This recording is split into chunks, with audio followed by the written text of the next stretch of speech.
Hello friends, welcome back to my YouTube channel. तो आज हम करने वाले हैं गुरु गोविंद सिंह का जीवन परिचय।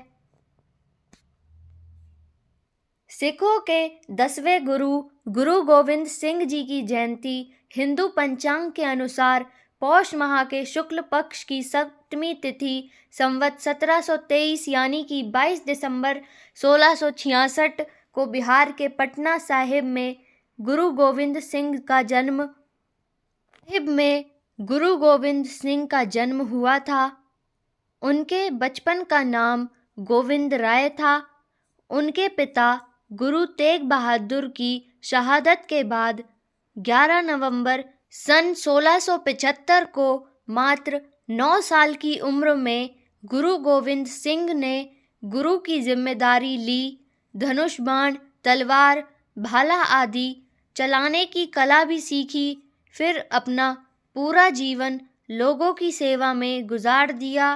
गुरु गोविंद सिंह ने सिखों की पवित्र ग्रंथ गुरु ग्रंथ साहिब को पूरा कर गुरु प्रथा को समाप्त किया और गुरु ग्रंथ साहिब को सर्वोच्च बताया।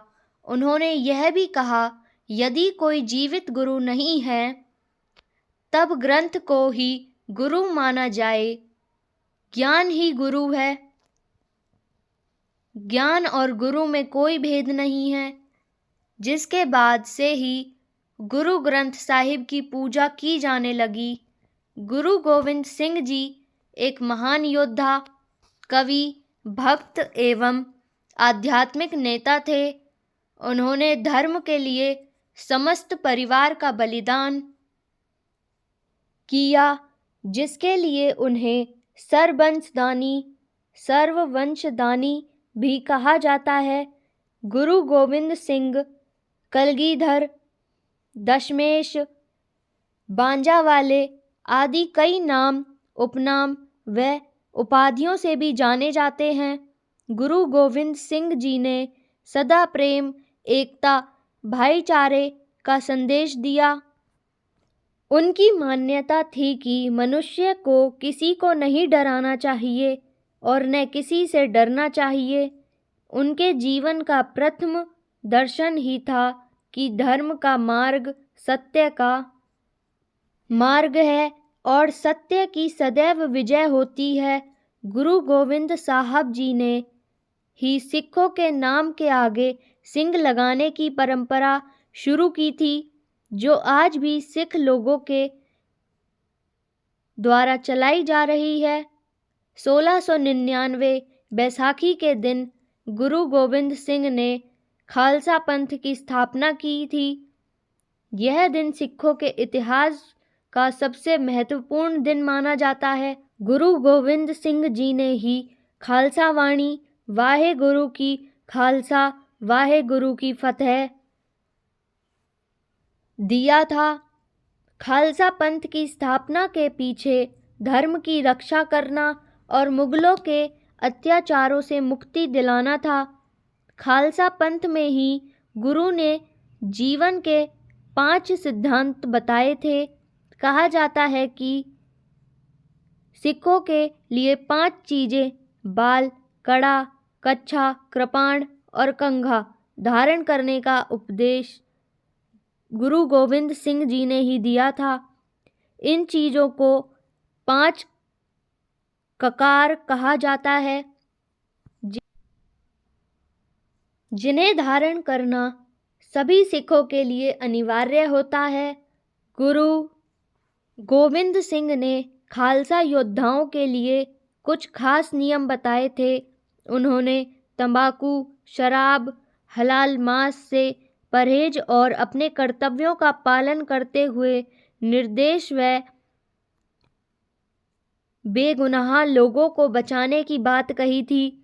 गुरु गोविंद सिंह और उनके सिख योद्धाओं ने मुगल सेनाओं के खिलाफ कई बड़ी लड़ाइयाँ लड़ी।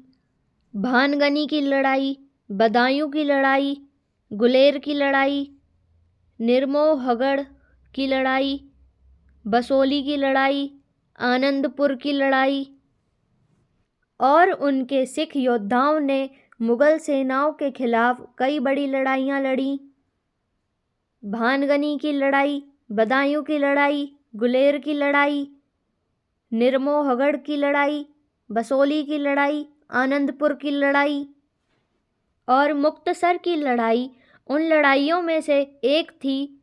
गुरु गोविंद सिंह विद्वानों के संरक्षक थे, इसलिए उन्हें संत सिपाही भी कहा जाता है। उनके दरबार में हमेशा 52 कवियों और लेखकों की उपस्थिति रहती थी। गुरु गोविंद सिंह स्वयं भी एक लेखक थे। अपने जीवन काल में उन्होंने कई ग्रंथों की रचना की थी। इसमें चंडी दीवार, जाप साहिब, खालसा महिमा, अकाल उस्तत, बचित्र नाटक और जफरनामा जैसे ग्रंथ शामिल हैं। बिहार के पटना साहिब गुरुद्वारे में वो सभी चीज़ें आज भी मौजूद हैं जिसका इस्तेमाल गुरु गोविंद सिंह जी किया करते थे। जहाँ गुरु गोविंद की छोटी कृपाण भी मौजूद है जिसे वो अपने पास हमेशा रखते थे।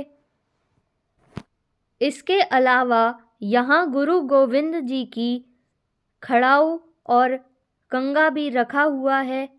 यहाँ वो कुआं भी मौजूद है जहाँ से गुरु गोविंद सिंह जी की माँ पानी भरा करती थी।